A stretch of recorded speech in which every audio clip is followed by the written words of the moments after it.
Drage gledalke in gledalci televizije Exodus, ali ste se kdaj že vprašali, zakaj vedno več podjetij v Sloveniji in po svetu uporablja homoseksualne like pri oglaševanju njihovih izdelkov? Zakaj se ta fenomen vedno bolj predstavlja mlajšim generacijam, od superjunakov pa vse do zloženk o obveščanju glede spolnosti že v vrtcu? Današnja gostja nam bo razkrila, da vse to ni slučaj in da je v ozadju prav svetovni načrt uničevanja otroštva in družin. Bila je pionirka v Franciji, kjer je odkrila besedila in rezolucije sprejete v Združenih narodih ter Svetovni zdravstveni organizaciji. Njen boj je resnično trn v peti vseh nevladnih organizacij, ki promovirajo ideologije nove civilizacije, kjer je spolni užitek postal pravica ločena od namena ustvarjanja otroka. Naša gostja, Marion Sigaud, je bila zaradi tega večkrat fizično in verbalno napadena. Današnja oddaja bo pripomogla k temu, da izveste, da je njena borba lahko tudi vaša. Cher Marion Sigaud, merci beaucoup d'être encore une fois revenu chez nous en Slovénie via l'Internet. Je suis vraiment très content parce qu'aujourd'hui nous allons parler d'un sujet qui va certainement interpeller énormément nos téléspectateurs. Alors nous allons parler d'un endoctrinement qui est à nos téléspectateurs, on va dire, quotidien. Et en fait, on va parler du bombardement médiatique pour la promotion du sexe, de l'homosexualité et de toutes ses dérives. Nous allons découvrir, en fait, lors de notre entretien, que ce sujet, en fait, est d'un niveau international, que vous êtes une des pionnières en France à avoir alerté vos chers compatriotes sur cet endoctrinement voulu par les plus hautes instances politiques et qui est promu même par toutes les instances internationales comme l'ONU et l'OMS. Vous avez enquêté sur ce fléau pornographique qui est devenu maintenant l'image quotidienne de nos chers concitoyens, ici en Slovénie comme en France. Alors, pouvez-vous me dire comment êtes-vous venu à faire ce combat? J'ai découvert en venant m'installer à la campagne à l'âge de 41 ans, c'est-à-dire en 91, je suis née en 1950, j'ai découvert par le plus grand des hasards, mais je pense que le bon Dieu fait bien les choses en matière de hasard, une réalité dont je n'avais jamais entendu parler avant. C'est-à-dire que je pense que c'est une réalité dont beaucoup de gens étaient conscients probablement à la campagne, mais moi en ville, je n'en avais jamais entendu parler. C'est ce qu'on appelle la pédophilie. C'est-à-dire que j'ai appris à 40 ans passés qu'il existait des gens qui faisaient la promotion du sexe avec les enfants. Bon, c'est bien évidemment, je j'ai pas besoin qu'on m'explique, j'ai tout de suite su que c'était un crime et que j'ai pas eu besoin qu'on m'explique. Encore que j'ai eu besoin, malgré tout, de me nettoyer d'un certain nombre d'idées reçues dans la mouvance de mai 68 sur le sexe pour tous, les enfants ont une sexualité, etc. Mais enfin bon, pour moi, ça ne portait pas à conséquence de penser ces choses-là.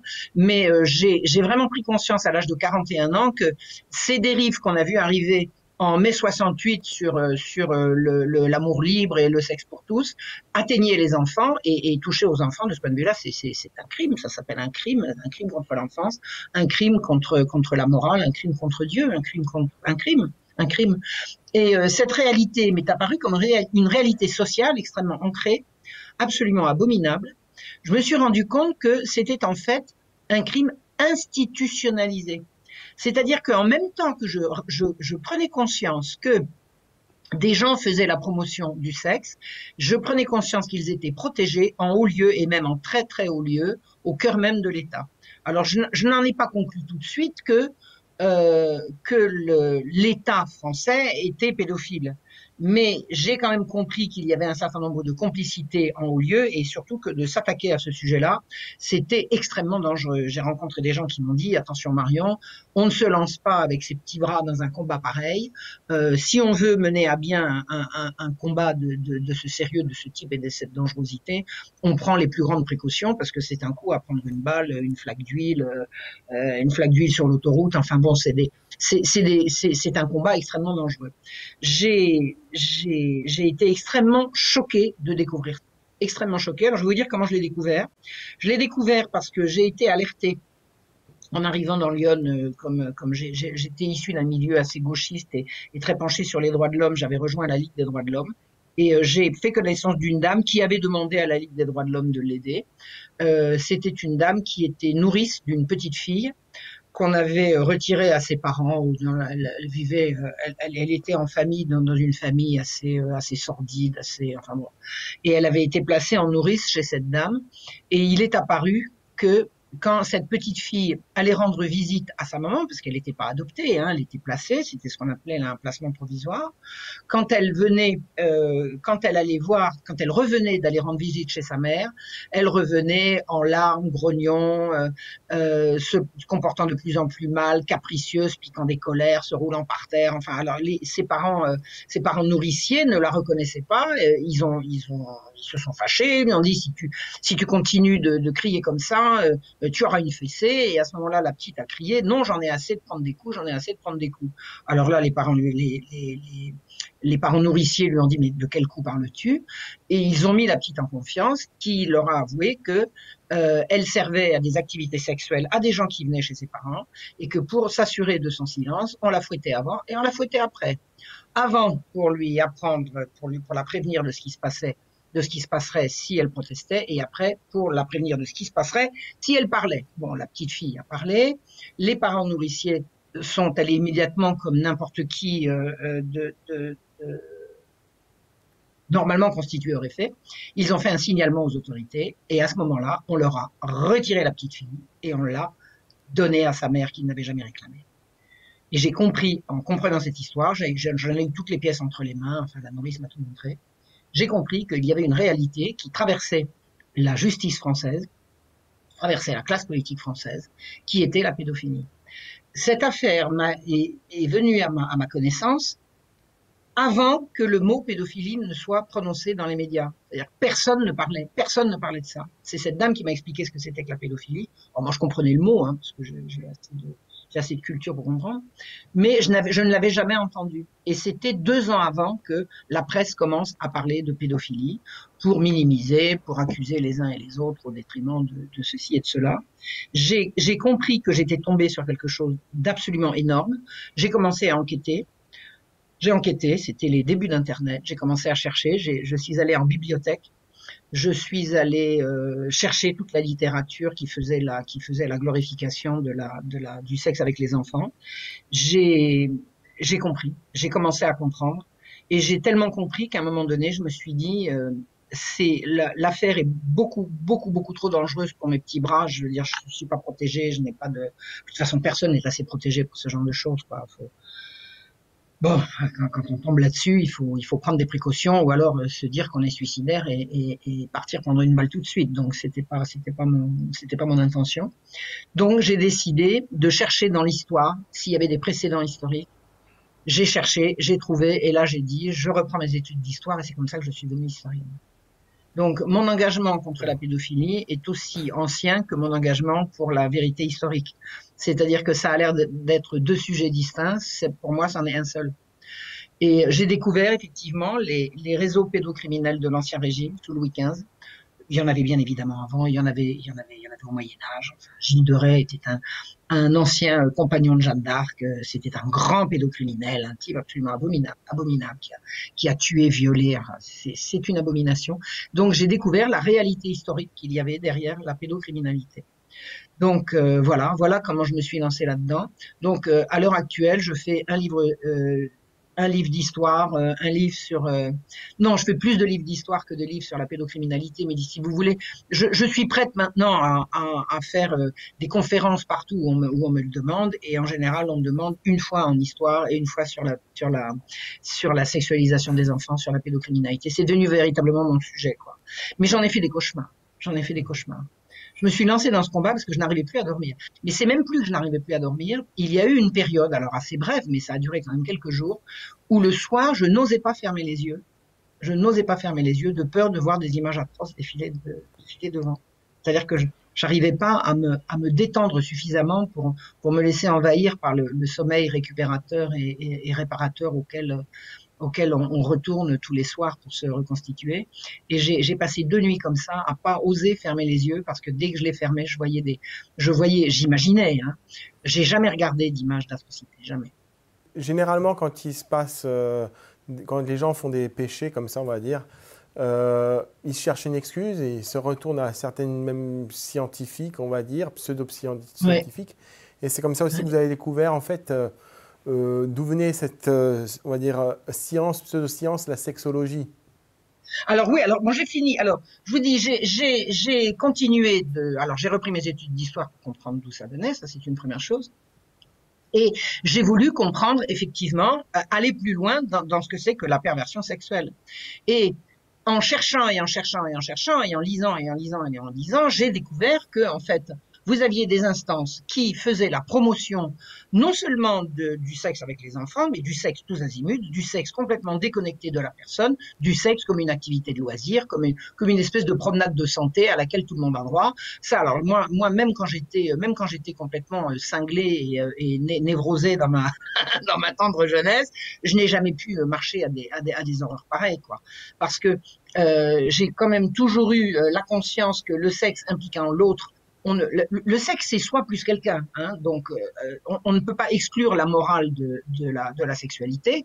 Et je me suis rendu compte que il y avait des gens qui faisaient la promotion du sexe comme une activité à la fois de loisir et d'hygiène, et de laquelle la morale devait être exclue. Et ces gens s'appellent des sexologues, c'est-à-dire qu'il existe des gens qui considèrent que les relations sexuelles peuvent faire l'objet d'une science, et d'une science qui va édicter donc des normes, des règles, de ce qui va dire ce que c'est que la santé, ce que c'est que la mauvaise santé, la bonne santé. Et ces gens s'appellent des sexologues. Et j'ai découvert, alors il n'y a pas très très longtemps, hein, il y a moins d'une dizaine d'années maintenant, j'ai découvert que la sexologie avait été inventée, enfin, pas inventé, mais disons promu largement par un monsieur qui s'appelait Alfred Kinsey.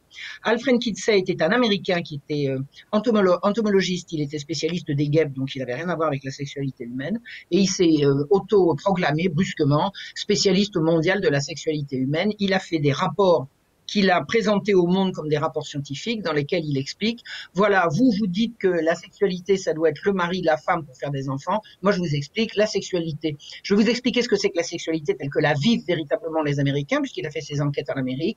Le sexe, c'est tout le monde avec tout le monde, par tous les moyens, sans aucune morale, sans aucune limite. Et Kinsey Kinsey a été considéré comme le père de la sexologie, et je dois dire qu'à l'heure actuelle, on continue de se référer à Alfred Kinsey. Tous les programmes de sexologie au monde se réfèrent tous à Alfred Kinsey, et c'est Alfred Kinsey qui a dit les enfants sont sexuels depuis la naissance, c'est-à-dire que dès qu'un enfant est né, il recherche un plaisir sexuel, c'est-à-dire à la fois un plaisir génital et un plaisir qui le touche, qui le porte vers un partenaire pour partager du plaisir. Alfred Kinsey était un criminel, était un menteur, c'était un escroc. C'est la merveilleuse américaine Judith Reisman qui a découvert le poteau rose. Elle a écrit un certain nombre de livres pour dénoncer ces horreurs. Kinsey était un pédocriminel. Enfin, il n'était pas pédocriminel, mais il s'est entouré de pédocriminels. Il a promu le sexe avec les enfants à partir d'études qui ont été faites sur des viols de centaines d'enfants qu'il a observés. Comme si on pouvait observer scientifiquement des salopards qui violent des enfants, y compris des bébés. C'est abominable. Et avant Judith Reisman, des centaines de milliers, des millions d'exemplaires du livre de Kinsey ont été distribués dans le monde entier, vendus dans le monde entier, et personne n'a relevé ça. Personne ne l'a relevé. Il a fallu Judith Reisman à la fin des années 80 ou au début des années 90, je crois, pour découvrir ça. Donc, j'ai rencontré Judith Reisman, je lui ai écrit, elle m'a répondu, nous nous sommes rencontrés plusieurs fois, elle est venue chez moi, nous nous sommes rencontrés au Québec il y a quelques années, donc je suis toujours en contact avec elle. Judith Reisman est véritablement une pionnière. Alors c'est une dame qui est d'origine juive, hein, et nous nous sommes retrouvés là-dessus. Enfin bon, elle a très bien compris que je suis catholique pratiquante. Elle a un immense respect pour ça. Et je dois dire également que j'ai retrouvé la première fois Judith Reisman en Croatie, Et nos amis croates qui nous avaient invités à ce colloque pour la défense des enfants ont récité un rosaire complet dans les rues de Zagreb. Et j'étais à côté de Judith Reisman qui a récité intégralement le rosaire, intégralement le rosaire. Les 150 Je vous salue Marie, devant une statue de la Vierge à Zagreb. Voilà. Voilà ce que je voulais vous dire. Ah, Donc voilà, magnifique. c'est un combat pour la vie, c'est un combat pour la vie. J'espère que ma vie va se continuer encore de nombreuses années parce que j'aime Mhm. profondément la vie, mais je sais que c'est un combat extrêmement dangereux. C'est Alfred Kinsey qui Alfred s'appelait. Kinsey il s'appelle, Voilà. voilà. Alors Et c'était il a dans fait les un, années 40, hein. et il a fait après un rapport, c'est ça, qui est assez Alors connu. il a prétendument fait des études scientifiques qu'il a publiées sous forme de rapports sur la sexualité des hommes et rapports sur la sexualité des femmes. En fait, il est allé voir des pervers sexuels, il leur a fait raconter quelles étaient leurs pratiques et il a dit voilà ce que font les Américains. C'est extraordinaire.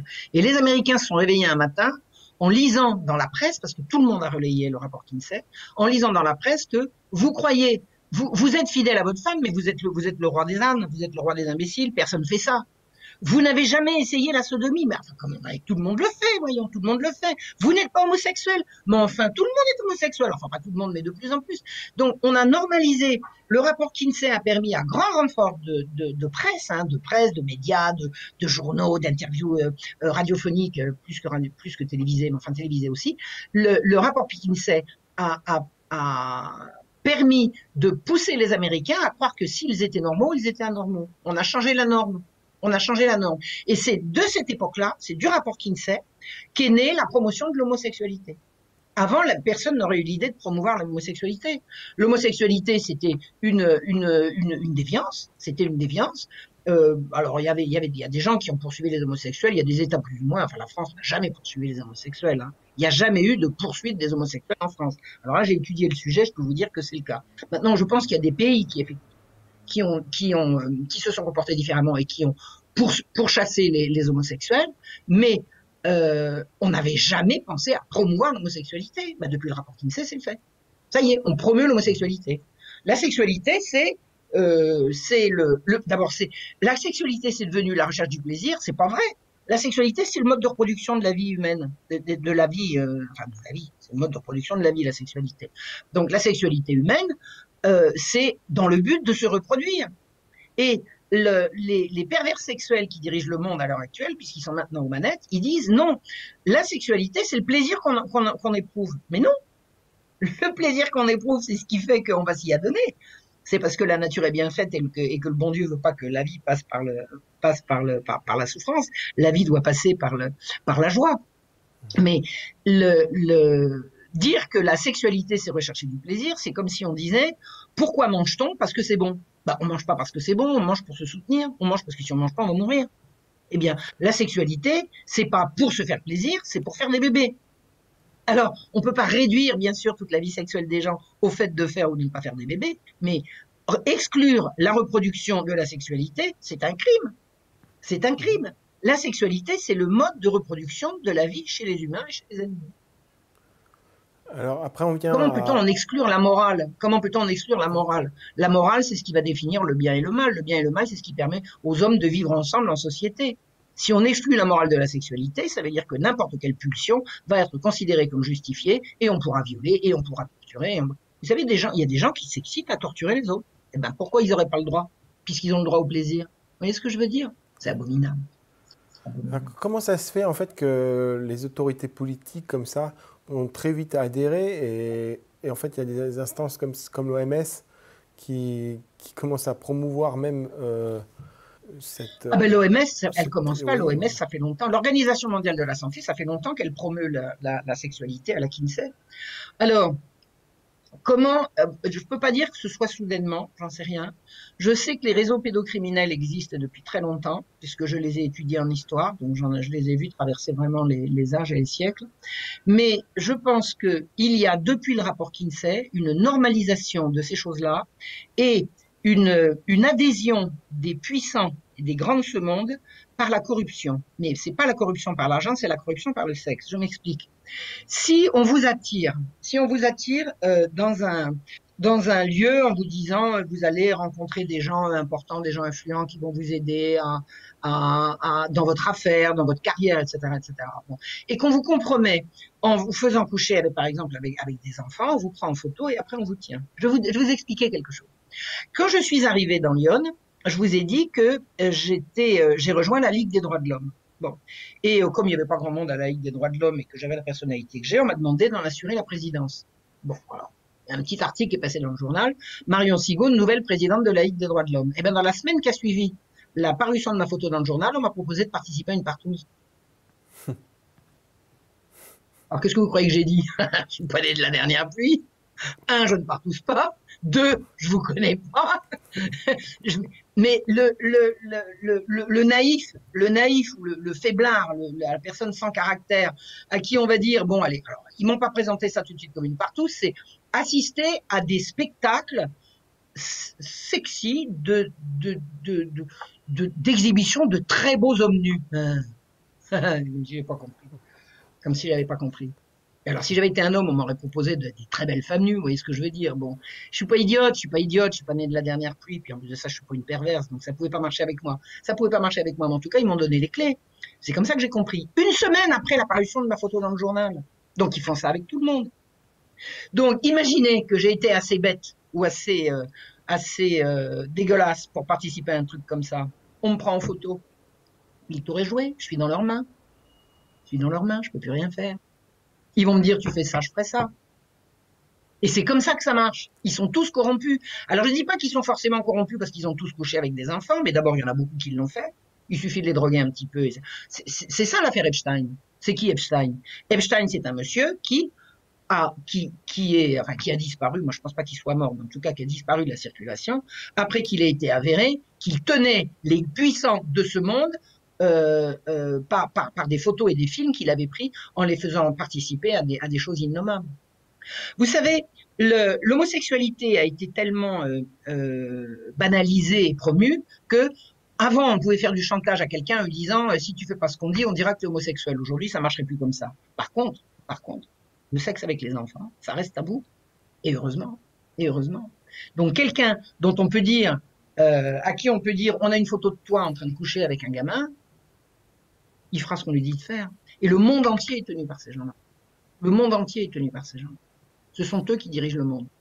Et l'OMS, l'Organisation mondiale de la santé, qui est véritablement devenue une organisation privée, hein, c'est pas du tout c'est ni la santé qui les intéresse, ni l'intérêt des États, c'est les intérêts de ceux qui les financent, en particulier et entre autres un certain Bill Gates, il n'est pas tout seul et loin s'en faut. Ce sont des gens qui ont un programme pour dominer le monde, et ce programme passe par alors des choses comme le coronavirus, c'est-à-dire une fausse pandémie avec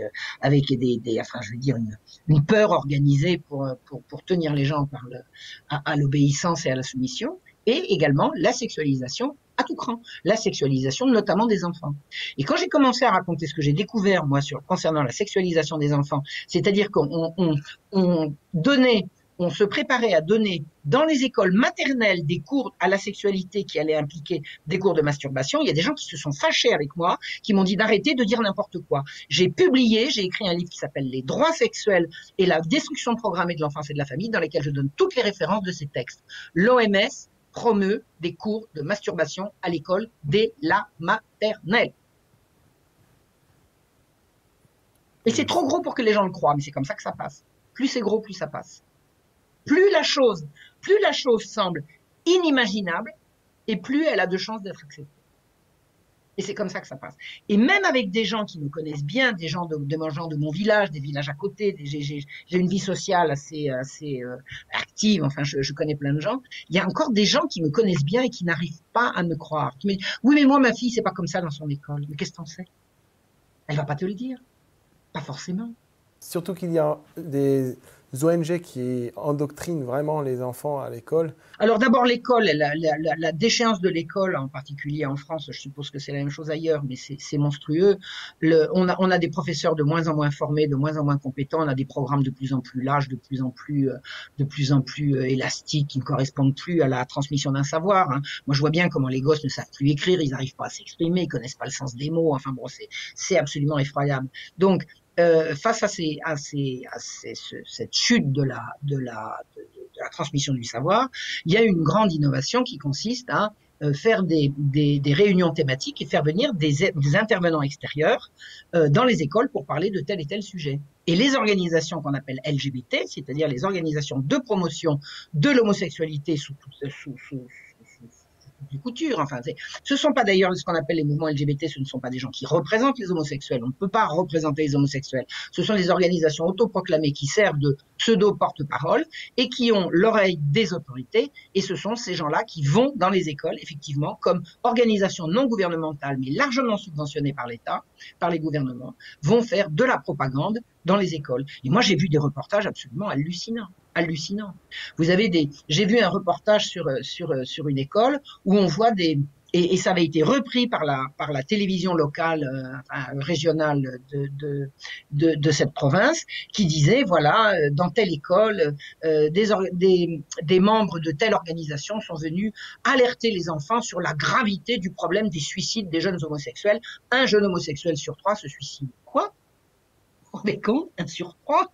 Mais d'où ils sortent ces chiffres? J'ai enquêté sur le taux de suicide des homosexuels, c'est n'importe quoi.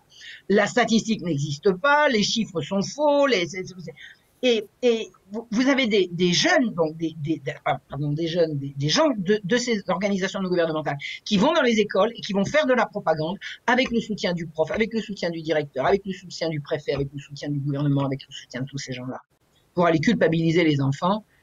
En leur disant comment tu n'aimes pas ton copain alors qu'il est efféminé, mais c'est toi qui es homophobe et lui il est normal.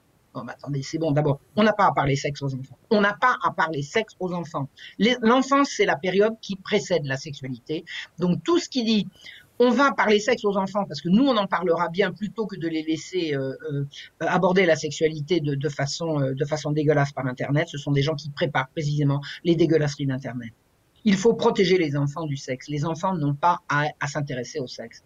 Mais là, le mal maintenant représente le mal est d'une ampleur maintenant, c'est absolument monstrueux. C'est monstrueux. Vous avez des enfants à l'école maternelle qui ont déjà vu des films porno.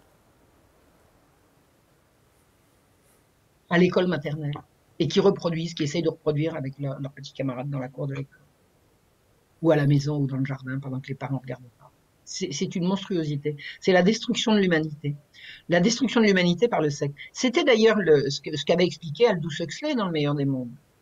Aldous Huxley, il avait expliqué que dans un monde futur, le sexe serait, on ferait des enfants dans des boîtes, dans des éprouvettes et dans des couveuses, et que l'activité sexuelle serait une activité destinée à abrutir les gens et à les empêcher de penser et à les empêcher d'aimer, Parce que déconnecter le sexe de la reproduction, le corollaire, c'est également déconnecter le sexe de l'amour, de l'autre, du respect de l'autre. Dans cette sexualité débridée, l'autre est un outil, c'est un instrument. C'est pas un autre moi-même, il n'est pas le fruit d'une rencontre. Il est le fruit d'une recherche de jouissance à tout va, à n'importe quel prix. Donc cette sexualisation que Aldous Huxley avait, alors il avait fait mieux que le prédire, hein, il l'avait annoncé, il était au courant du plan. Hein. Je pense que c'est pour ça. Aldous Huxley, en fait, dans Le Meilleur des mondes, il écrit vraiment cette société qui arrive. C'est vraiment plus une coïncidence, mais quel est le lien en fait avec Aldous Huxley, si vous connaissez, si vous pouvez me dire, avec l'OMS par exemple? Vous en avez un? Alors, l'OMS est une organisation, c'est une instance internationale qui donne des préconisations qu'on n'est pas obligé a priori de suivre, mais que tous les États suivent. Le programme d'Aldous Huxley, c'est le programme du Nouvel Ordre mondial. Et Aldous Huxley, qui était très bien renseigné, a fait part non pas de son imagination, non pas de ses cauchemars, mais du plan qu'il savait devoir être réalisé. Et l'Organisation mondiale de la santé est un des agents de la réalisation de ce plan. C'est un des agents de la réalisation de ce plan. Mais l'ONU aussi. L'ONU. Ouais, c'est ce que en fait. Toutes les grandes agences de l'ONU, regardez, on parle de la sexualisation des enfants vue par l'Organisation mondiale de la santé. Comment fait l'Organisation mondiale de la santé, l'OMS, pour promouvoir la sexualisation des enfants? L'OMS parle de santé sexuelle. Il existe une notion qui s'appelle la santé sexuelle. On est en bonne santé sexuelle et en mauvaise santé sexuelle. C'est une invention. Ça n'a pas de sens. C'est complètement crétin. C'est complètement crétin. Mais c'est passé. C'est du Kinsey. C'est du Kinsey. Donc, l'OMS parle de santé sexuelle. L'UNESCO, qui s'occupe de culture et d'éducation, va parler d'éducation à la sexualité. Donc, l'OMS parle santé, l'UNESCO parle d'éducation. Et l'ONU, de façon plus générale, chapeaute tout ça et donne son blanc-seing et son aval à toutes ces horreurs. Mais ça va très très loin. Ça va très très loin. J'étais en Afrique il y a un an. J'étais en Côte d'Ivoire et j'ai rencontré des Africains qui m'ont expliqué que dans les instances internationales, les pays africains qui refusent d'appliquer l'agenda LGBT, c'est-à-dire la promotion de la sexualité tous azimuts, le mariage homosexuel, c'est un contresens. Le mariage, c'est l'union d'un homme et d'une femme pour fonder une famille. Ça peut pas être l'union de deux personnes du même sexe, ça n'a pas de sens. Donc, les Africains qui résistent, on leur dit, vous ne voulez pas? Eh bien, vous n'aurez pas de subvention de développement. Ils font la même chose avec la Pologne et avec la Hongrie, je ne sais pas si vous avez entendu parler, là, dernièrement, avec les plans européens, là, après le coronavirus. Il y a eu des chantages, justement, de lobbies LGBT qui ont forcé, en fait, à l'acceptation de ces ONG dans le sein de leur pays. En contrepartie, ils recevraient l'argent. C'est une vraiment forme de chantage, quoi. C'est du chantage. Alors, je ne savais pas. J'en ai vaguement entendu parler pour la Pologne, mais je ne savais pas pour le reste. Par contre, pour l'Afrique, je suis sûr de ce que j'avance. Je suis sûr de ce que j'avance. Et les Africains sont extrêmement chatouilleux sur ces histoires-là. Alors, ils n'en veulent pas en entendre parler. Donc, pas d'argent pour le développement. C'est pas merveilleux, ça? Vous ne voulez pas laisser des homosexuels dont vous ne savez pas d'où ils sortent. C'est pas les homosexuels, ce sont des homosexuels qui sont les promoteurs de ça. Vous ne voulez pas les laisser rentrer chez vous. Vous êtes homophobe, c'est-à-dire qu'on vous balance ça à la figure comme si vous aviez besoin de ces gens-là pour définir ce que vous êtes, qui vous êtes et ce que vous êtes.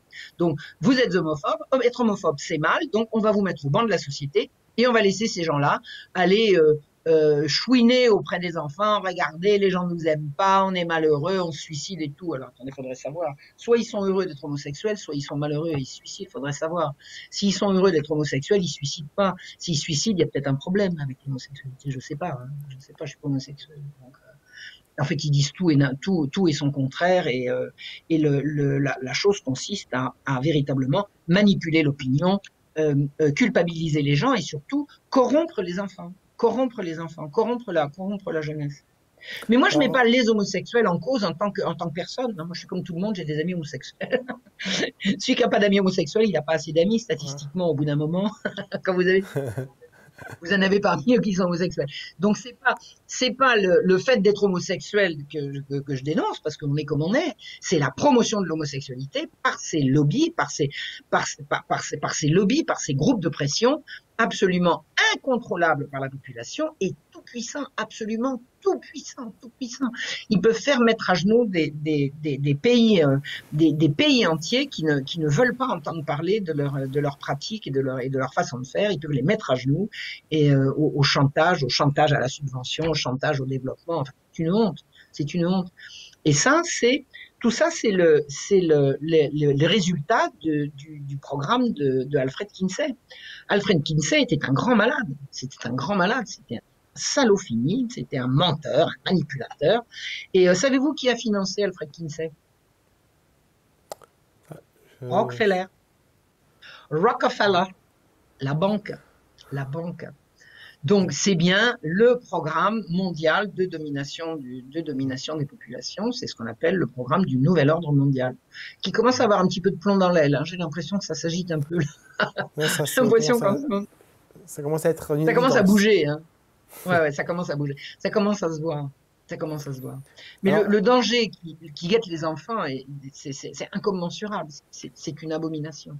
Avec les prises de chantage avec les politiciens, on connaît l'histoire de Pizzagate avec la voilà, c'est ça. Ouais.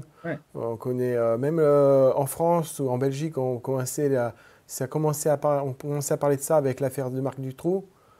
Oui. Il y a beaucoup d'affaires comme ça Et là, dernièrement, c'est un écrivain en France, c'est ça? À l'affaire Matzneff, oui. Alors, voilà. Gabriel Matzneff est un monsieur qui doit avoir 83-84 ans maintenant, c'est un écrivain, il a fait toute sa carrière littéraire à raconter comment il couchait avec des enfants. C'est le pédophile professionnel. Pourquoi professionnel? Parce que il vivait exclusivement du produit de la vente de ses livres dans lesquels il ne faisait rien d'autre que de raconter comment il couchait avec des enfants. Ça s'appelle un pédophile professionnel. Et il a opéré pendant des années et des années. Aucune plainte contre lui n'a jamais abouti. Aucun signalement n'a jamais servi à rien. Alors il enveloppait tout ça. Il enveloppait sa prédation de je l'aime, je l'aime. On aimait 50 à la fois, et puis à chaque fois, c'est l'amour. Il a enveloppé tout ça la belle enveloppe de l'amour, l'amour avec les enfants. C'est un prédateur, c'est un prédateur. J'ai lu plusieurs livres de Gabriel Matzneff. J'ai écrit un petit livre qui s'appelle De l'amour et du crime, du sexe et des enfants pour dénoncer ce genre de littérature. Et Gabriel Matzneff a été inquiété il y a un petit peu moins d'1 an maintenant, parce que je pense que la roue tourne et une de ses anciennes victimes, une de ses anciennes proies, on ne va pas dire victime, on va dire une de ses anciennes proies, a écrit un livre qui s'appelle Le consentement, dans lequel elle raconte comment ça se passait avec lui quand elle avait 13-14 ans. Et il y a eu un énorme scandale autour de Gabriel Matzneff, qui brusquement, tous les gens qui lui avaient servi la soupe se sont mis à dire que ce monsieur était infréquentable. Donc, moi, je pense qu'il a toujours été infréquentable. Il n'est pas devenu simplement parce que quelqu'un a écrit un bouquin. C'est un type, enfin bon, je veux pas faire de diffamation, je n'en ai jamais fait. Tous les livres que j'ai écrits à son propos, j'ai réussi à ne pas le nommer. Mais bon, il était quand même invité dans les plateaux télé en France. Il était partout, il faisait vraiment la promotion de cette pédophilie. Et même quand on regarde... il se disait pédophile. Il disait l'amour avec les enfants, c'est beau, ça épanouit les enfants. Il a fait la promotion. Et alors, dans ses livres, il racontait essentiellement qu'il couchait avec des adolescentes, mais il racontait également qu'il couchait avec des petits garçons. Donc, l'amour qu'on fait avec un petit garçon, si on peut appeler ça de l'amour, c'est pas la même chose que ce qu'on fait avec une fille, si vous voyez ce que je veux dire. Ouais. Donc, il allait chercher dans les pays du tiers-monde, parce que c'est comme ça que ça se passe, et il est allé les chercher également, on ne sait pas où, mais vraisemblablement dans les réseaux. Et il le dit à différentes reprises. Il parle de la secte. Quand il parle des pédophiles, il parle de la secte. Donc, très clairement, Gabriel Matzneff a reconnu pendant des années, sans que jamais on l'inquiète, qu'il était protégé en haut lieu. Moi, j'ai retrouvé dans un de ses livres une référence disant, je suis allé en rendez-vous avec telle fille, en portant sur moi une lettre très très amicale du garde des Sceaux. Ça veut dire quoi, ça? Garde des Sceaux, il n'est pas au courant quand même, peut-être? Non mais attendez. Ça veut dire qu'il est toujours passé entre les gouttes parce que il y a au sommet de l'État, au cœur, c'est pas au sommet de l'État, faut pas le dire comme ça, au cœur de la République, vous avez des réseaux pédocriminels, des gens qui, à la fois consomment des enfants pour leur plaisir propre et font consommer des enfants pour pouvoir tenir les gens dont ils veulent obtenir les décisions qui les arrangent. Et en Slovénie, en fait, on connaît de l'Europe Écologie Les Verts, qui était... Daniel Cohn-Bendit. Voilà, Daniel Cohn-Bendit, qui a fait vraiment également la promotion de la pédophilie dans les plateaux télé, tout ça. Là, on voit exactement que, en fait, c'est pas qu'un problème vraiment... c'est quasi intellectuel, et se sont vraiment infiltrés également dans l'Union européenne. L'écologie, en fait, cette doctrine, en fait, on va dire quasi sociale et tout ça, en fait, s'inspire en fait de ces gens-là, quoi. Mais absolument. Moi, j'avais une copine. Bon, ça a pas pu durer longtemps notre amitié un peu superficielle. Mais enfin, j'ai fréquenté un temps une fille que je trouvais sympathique, qui était complètement écologiste, écolo. Donc, elle ne parlait que de nature, la nature, les petits oiseaux et tout. Elle était pour le mariage homosexuel. J'ai dit, mais c'est quel rapport?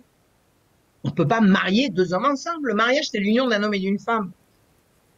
Non, ça faisait partie de leur logiciel. Et en fait, le logiciel de ces gens-là, c'est bien simple. C'est détruire pour reconstruire. Détruire pour reconstruire. Ce sont des gens qui veulent tout mettre par terre.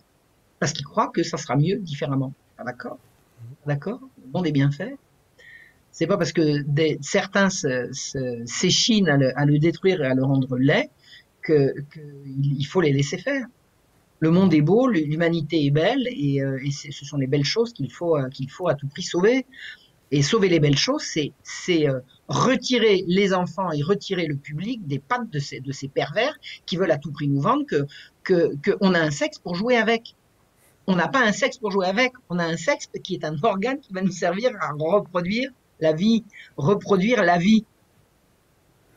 Et si la vie n'est pas belle, alors pourquoi la reproduire? C'est ça. Ces gens-là détestent la vie, ils détestent l'humanité, ils détestent les femmes, en fait, ils détestent les enfants. Sexualiser un enfant, c'est renier l'enfance.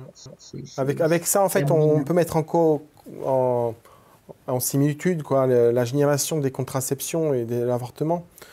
Parce qu'au même moment, en fait, il y a le faible taux de natalité en Europe qui est vraiment très, très, très faible. Et on met en même temps, il y a cette, on va dire, cette arrivée de migrants en Europe. Et en fait, on met en évidence ce que l'intellectuel Renaud Camus parle du grand remplacement. Est-ce que c'est cela, justement, le but de cet endoctrinement? Je crois que le but, c'est la domination, d'abord la réduction mondiale de la population. Donc ça c'est le but. Le but, c'est la réduction mondiale de la population par la domination intégrale par tous les moyens possibles. Et le grand remplacement permettra d'éliminer la population chrétienne d'Europe. Je pense qu'il y a un but, il y a une cible, c'est la chrétienté. Il y a une cible, c'est la chrétienté. Alors pourquoi la chrétienté? Parce que la chrétienté s'oppose par essence, d'ailleurs l'islam s'y oppose aussi, hein, mais pour ce qui concerne l'Europe est concernée par la chrétienté. Supprimer la chrétienté, c'est supprimer comment dire, la résistance à ce programme. La résistance à ce programme. Le combat est ancien, hein, je veux dire, le combat entre le bien et le mal, entre la vie et la mort, entre Dieu et le diable, c'est pas nouveau, c'est pas d'aujourd'hui. On est dans une phase apocalyptique de résolution d'un conflit qui dure depuis des siècles, qui est en train d'exploser, Donc je pense qu'effectivement, pousser les femmes à avorter, et de plus en plus, attendez, maintenant on va pouvoir avorter jusqu'à la naissance, mais ça s'appelle un infanticide. On va légaliser l'infanticide. Mais attendez, dans l'ancien temps, on tuait les infanticides. Aujourd'hui, on promet l'infanticide. Et qu'est-ce que vous croyez qu'ils vont devenir, ces enfants qu'on va retirer du ventre de leur mère, qui va s'en débarrasser parce qu'au moment de l'accouchement, elle décide qu'elle n'en veut plus. Vous croyez qu'ils vont être perdus pour tout le monde, ces enfants? Vous croyez qu'ils vont être perdus pour tout le monde? Ils n'auront pas d'identité? Il y a un doute qu'ils vont tomber. Est-ce qu'il existe un doute raisonnable que ces enfants puissent faire autre chose que de tomber dans les pires des réseaux? C'est abominable. La France vient de voter, c'est pas la France. C'est pas la France, c'est la République. Hein. La France, c'est pas ça. La France, c'est pas ça. La France vient ce 27 juillet 2020 d'approuver une nouvelle loi bioéthique. Pourquoi déjà on dit bio devant? Bon, ça m'intéresse, si vous le savez. Et que contient exactement cette loi, en fait? J'ai pas regardé les détails parce que ça me donne des cauchemars. Alors bio, parce que ça fait bien. Hein. Bon. Ça fait bien. C'est de l'inversion. C'est un peu ce que je m'imaginais, mais bon. Pourquoi éthique? Attendez, on va pousser les gens à avorter. Cette loi, écoutez, je peux pas vous prétendre que je suis allé regarder dans les détails parce que je n'ai pas voulu. Je suis tellement alertée que je sais que c'est l'horreur que je n'ai pas voulu rentrer dans les détails. C'est une loi qui va permettre la fin c'est la destruction finale de la procréation par un homme et une femme. C'est plus un homme et une femme et un bébé, ça va être des éprouvettes, des manipulations génétiques, y compris entre humains et animaux. Attendez, c'est le bout de l'horreur. C'est le bout de l'horreur. C'est le bout de l'horreur. Et concernant l'avortement, qui est devenu une grande cause nationale, l'avortement maintenant c'est bien.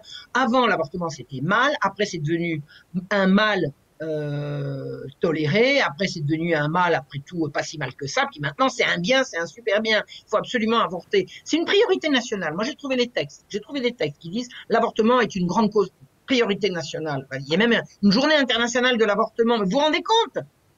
Mais où on vit là? Où on vit? Et il est arrivé à personne. Alors ils disent oui mais enfin toutes ces pauvres filles là qui se retrouvent enceintes à 14 ans, mais on peut pas leur apprendre à jouer à des jeux de leur âge à 14 ans? On peut pas commencer par là? On ne peut pas commencer par là de leur dire d'arrêter de s'imaginer qu'elles ont un sexe pour jouer avec et que c'est leur devoir et c'est leur épanouissement de laisser n'importe qui se servir d'elles. Mais c'est monstrueux. ou de les laisser servir de n'importe qui, parce que les filles sont pas toujours victimes dans ces affaires-là. Il y a des filles mangeuses d'hommes aussi, hein, mangeuses de garçons. Il y a des mangeurs de filles et des mangeuses de garçons. Bon, donc c'est la justification de ces campagnes d'avortement, c'est qu'il faut protéger les jeunes contre les avortements clandestins. Mais il y a un très très bon moyen de lutter contre les avortements clandestins, c'est de ne pas avoir besoin d'y recourir. Et il y a pas à pousser. On pousse les jeunes à coucher. On pousse les jeunes à coucher.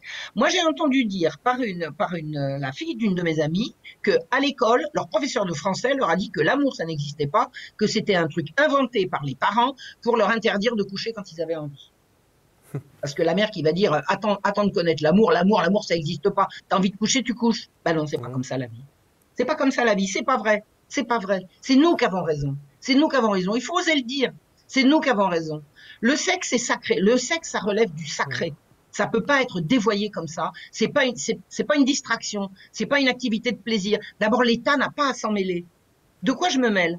Pourquoi est-ce que les États, pourquoi est-ce que les instances internationales se mêlent de sexe? Mêlez-vous de vos fesses. Vous occupez pas de ça. Ça regarde les familles, ça regarde les parents, ça regarde les personnes. C'est le cauchemar.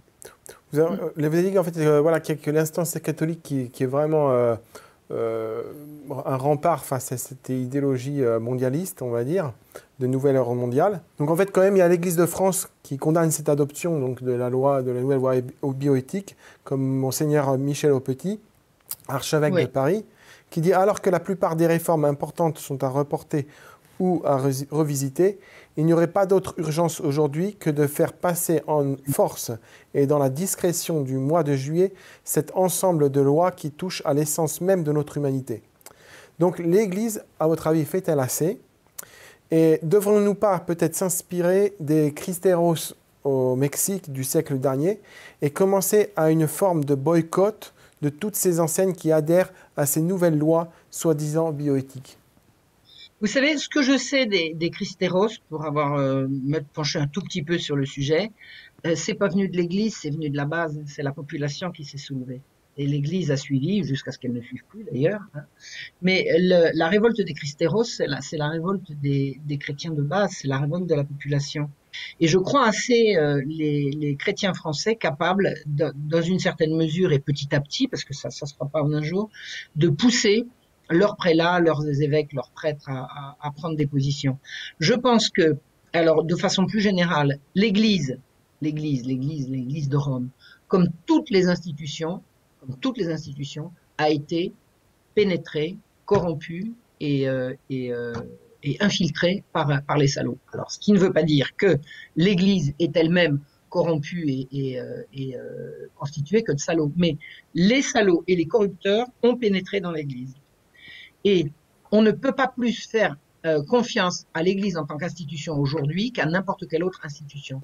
Toutes les institutions ont été corrompues et dévoyées par les pédocriminels. Donc je pense qu'un grand nettoyage est en cours. Ça va se faire. Je pense que l'Église s'en ressortira grandie. Je n'ai pas de nom, j'ai pas d'informations spéciales à donner sur qui fait quoi.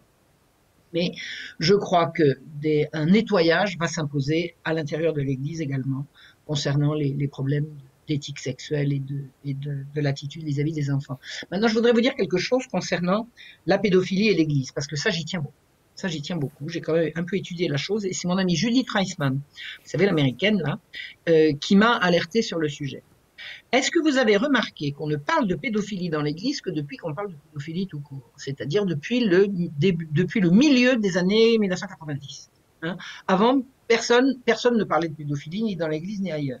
Donc, à partir du moment où il y a eu l'affaire du trou, l'affaire du Congrès de Stockholm, il y a eu différentes affaires en France, il y a eu l'opération Taureau Bravo, il y a eu l'opération ceci, cela, où le mot pédophilie a commencé à faire la une des journaux, on s'est mis à dire « et les prêtres sont pédophiles », c'est-à-dire que l'Église est engluée dans les affaires de pédophilie. Alors, on n'en parlait pas avant, et brusquement, c'est l'Église qui est coupable. Alors, je vais vous dire ce que j'en pense et ce que j'en sais. Il y a eu effectivement à l'intérieur de l'Église un certain nombre de cas avérés de dysfonctionnement et de crimes commis par des prêtres qui n'ont jamais, et l'enquête a été menée a été lancée par le gouvernement, je ne sais plus si c'est d'Australie ou de Nouvelle-Zélande, d'Australie je crois. Une enquête qui a duré 25 ans et qui a mobilisé quantité de gens pour aller chercher partout dans le monde tous les secrets qui avaient, enfin toutes les affaires qui avaient été mises sous le manteau pour pas qu'on en parle. Au bout de 25 ou 27 ans d'enquête, il apparaît que 4,5% des prêtres, je dis bien 4,5% des prêtres sont concernés par des mauvaises mœurs. Ça veut dire quoi? Ça veut dire qu'il y en a 96,5 qui ne sont pas concernés. Est-ce qu'on va pouvoir le dire? Est-ce qu'on va pouvoir le dire? Alors j'aimerais bien savoir si la même enquête a été faite pour les juges. Combien y a-t-il de juges pédophiles pour des juges non pédophiles au niveau de la justice du monde, la justice de France ou la justice d'ailleurs? Combien y a-t-il de professeurs qui sont pédophiles par rapport aux professeurs qui ne le sont pas? Des instituteurs pédophiles par rapport aux instituteurs qui ne le sont pas? On crie haro sur l'Église parce que au moment où ces affaires ont commencé à sortir, l'Église a accepté de jouer le jeu et de dire d'accord, nous allons accepter de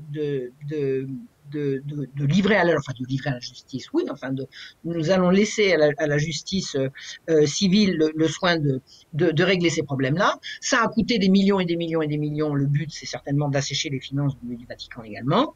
Et ça a consisté à faire croire que l'Église est plus touchée par la pédophilie que les autres institutions. Mais c'est faux. C'est complètement mensonger. Est-ce qu'on est allé faire la même enquête chez les profs de gym? Est-ce qu'on est allé faire la même enquête chez les gens chez les travailleurs sociaux? Est-ce qu'on est allé voir la même chose vous savez, quand l'Église s'occupait d'éducation de tous les enfants de France et de Navarre, c'était pas difficile de dire qu'ils sont touchés par le phénomène pédophile, puisque si vous êtes pédophile, vous allez vous mettre où? Là où il y a des enfants. Bon, mais qui s'occupe des enfants à l'heure actuelle en France, par exemple? Combien de curés s'occupent des enfants par rapport à combien d'instituteurs laïcs? Non mais attendez, c'est à la marge maintenant. C'est à la marge ce que fait l'Église. Par contre, les affaires de pédophilie dans l'éducation nationale, ça, on n'en parle jamais. Et alors, ce qu'on a reproché à l'Église, c'est l'Église a couvert, chaque fois qu'un prêtre était pris, on l'envoyait ailleurs. Et les instituteurs qui sont pris la main dans le sac, on les envoie où? On les envoie au tribunal ou on les fait changer de diocèse? On les fait changer d'académie. C'est exactement la même chose. Aux États-Unis, dans les écoles publiques, je dis bien les écoles publiques, vous avez un enfant sur 10 qui aura été agressé, soit verbalement, soit physiquement, par soit un enseignant, soit un membre de l'encadrement de l'école. Et on parle de l'école publique, là. On ne parle pas de l'école catholique. 1 sur 10, vous vous rendez compte? Mais c'est complètement phénoménal. Et m'a expliqué Judith, qui se rend coupable de ces agressions? Mais c'est n'importe qui. C'est les profs, pères de famille, mères de famille. Vous avez des femmes maintenant pédophiles. Pourquoi? Mais parce que le sexe partout, et puis tout est permis. S'il n'y a plus de limite, c'est là que ça mène. Et alors, pourquoi est-ce plus grave dans les écoles publiques que dans les écoles religieuses? Eh bien, pour une raison très simple, c'est que vous êtes obligé de mettre vos enfants à l'école publique. Vous n'êtes pas obligé de les mettre à l'école des curés.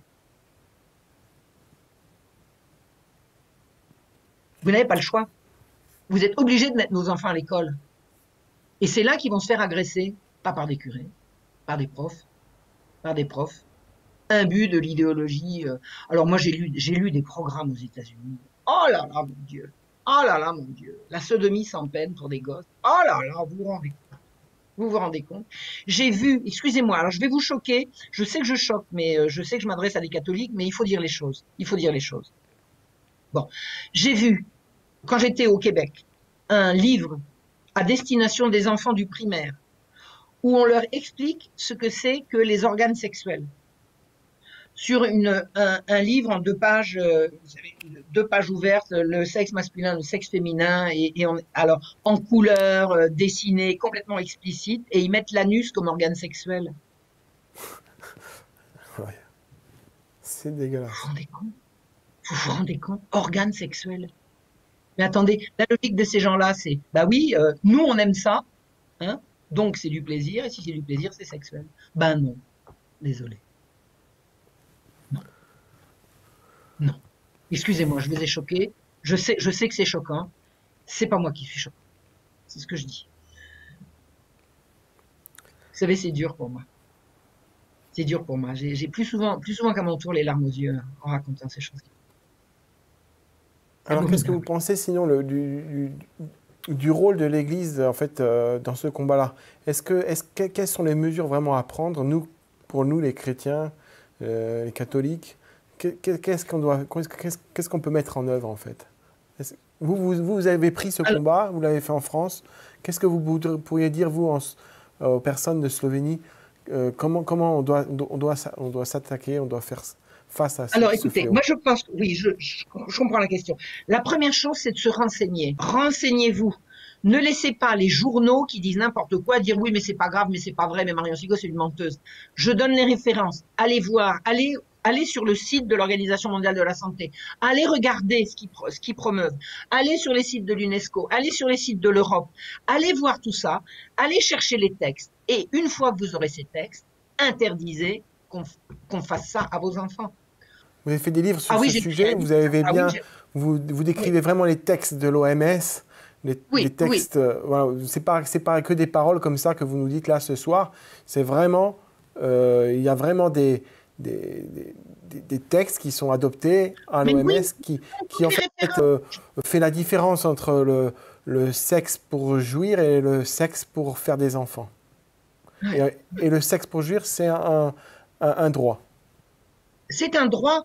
C'est un droit, c'est un bien commun, c'est un bien commun. C'est non seulement un droit, mais c'est quelque chose vers lequel il faut tendre. Il faut tendre. Nous disons, il y a une charte qui s'appelle la charte internationale des droits sexuels, les droits sexuels, qui dit chaque individu a droit de jouir de la façon la plus appropriée à ce qu'il réclame, à ce qu'il demande, à ce qu'il veut.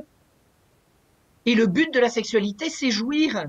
C'est fou, c'est les droits sexuels. Je donne tout, vous savez, Cyril, je donne tous ces textes-là dans mon livre qui s'appelle Les droits sexuels. Je sais pas si vous voulez le procurer. Ça serait bien d'en donner la référence. S'il pouvait être traduit en slovène, ça serait drôlement bien. Non, drôlement on va donner des propositions à des librairies ici, Oui. Mais moi, je donne toutes les références. Alors, qu'est-ce que les gens peuvent faire? Renseignez-vous d'abord, parce que on a affaire à des menteurs. Chaque fois que vous annoncez quelque chose comme ça, si vous n'avez pas la preuve derrière, on vous dit vous mentez, vous inventez. Et moi, je me suis fait insulter par des gens qui disent que j'étais folle, que je disais n'importe quoi. À chaque fois, j'ai apporté les textes en disant et là, il y a marqué quoi? Là, il y a marqué quoi? Là, tout ça. Je suis, pour l'instant, incoinçable et incoincé. Peut-être que j'ai commis une erreur quelque part, mais pour l'instant, personne ne l'a trouvé. Et puis, si on la trouve, ben, je corrigerai. Moi, si je me trompe, je corrige. Pour l'instant, tout ce que je dénonce, j'apporte les preuves. Donc, que peut-on faire? Chercher ces preuves et les faire circuler. Il faut que les parents, en Slovénie comme ailleurs, sachent ce qu'on va faire à leurs enfants à l'école. On va leur expliquer à l'école que s'ils sont un petit garçon alors qu'ils ont envie d'une petite fille, ils peuvent changer. Vous vous rendez compte d'une folie? On est mâle ou femelle à l'instant de la conception, dans l'ovule de la mère, on est déjà mâle ou femelle, et on va expliquer à des enfants, non, on peut changer. Mais qui change de sexe? Personne. Personne ne change de sexe. Et on pousse les enfants, les petites filles. Alors, vous savez, moi, quand j'avais 11 ans, il y avait une actrice qui s'appelait Jean Seberg, qui était très très jolie. Elle avait un demi-centimètre de cheveux sur le caillou. Elle était donc on se disait coiffée à la Jean Seberg quand on était coiffé super court. Et moi un jour ma mère elle m'a dit tiens je te verrais bien coiffée à la Jean Seberg. Donc je me suis fait couper les cheveux court et je passais pour un garçon parce que j'avais une grosse voix et j'avais pas encore de sein et tout. Bon. Mais vous imaginez ça serait aujourd'hui mais on me ferait une opération pour me faire passer pour un garçon. On m'opérerait, on me retirerait ma féminité. Ça a été un jeu pour moi pendant quelques années de dire, ah, Marion, alors il met un garçon manqué, puis il a une grosse voix, puis il a les cheveux courts, et puis les cheveux, ça pousse. Et puis la voix, j'en ai fait mon outil, d'accord? Mais j'ai jamais voulu changer de sexe, mais personne n'a jamais changé de sexe. En plus, dire à un moment donné, moi j'aimerais bien être un garçon, ça veut dire, je crois que les garçons, ils ont peut-être certains avantages que les filles n'ont pas, et réciproquement. Et alors, ça fait partie de l'apprentissage de la vie. On va se précipiter pour un gosse qui dit, moi j'aimerais bien être une fille, allez hop, ça y est, on va lui enlever le zizi. Non mais attendez, c'est abominable. On fait des opérations irréversibles sur des enfants. Des enfants. Et c'est leur droit. On appelle ça les droits de l'enfant. Et les autorités prennent ça derrière le dos, prennent ces décisions-là derrière le dos des parents. On n'imagine pas l'horreur que c'est. On n'imagine pas l'horreur que c'est. Donc, qu'est-ce qu'on peut faire? Renseignez-vous, renseignez-vous, renseignez-vous, faites circuler l'information et ne laissez pas ces salauds toucher à vos gosses. Ne laissez pas ces salauds toucher à vos gosses. En tout cas, Marion Sigaud, merci vraiment d'être aussi clairvoyante et de nous donner tous votre savoir sur ce sujet. Oui. Même en Slovénie, ces organisations ONG hein, sont très très actives. Oui. Elles sont soutenues par l'État. Et, et je pense que maintenant ici en Slovénie, on commence un peu à prendre conscience, mais vu que les référendums n'ont pas été acceptés sur les nouvelles familles, en fait sur le mariage pour tous, je pense que le combat va être encore long et on n'a pas encore fini de se battre ici. Voilà. Bon, ben, bon courage. Alors, lisez, prenez connaissance des travaux de Judith Reisman, hein. Son excellent livre sur Kinsey a été traduit en français. Il a été publié, chez Contre-Culture. Donc, ce sont des livres. Alors, bon, ils sont disponibles en anglais pour traduction en slovène ou en français pour traduction en slovène. Et je suis allée en Moldavie. Je suis allée en Moldavie où j'ai fait 2 fois des interventions pour raconter ces choses-là. Et il y a des gens en Moldavie qui sont très très au fait de ces choses-là et très au fait de ce combat. Si vous passez ici en Slovénie, vous êtes le bienvenu ici dans notre studio et on vous fera vraiment un grand plaisir de vous accueillir. Et j'espère même très bientôt de refaire encore une émission avec vous. Eh ben, volontiers. Voilà. En tout cas, merci beaucoup. Et, merci Cyril. À très bientôt. Au revoir. Od vas se sedaj poslavljamo in upamo, da bo ta oddaja v vas še dolgo odmevala, ter bo v vas rodila željo po večji osveščenosti.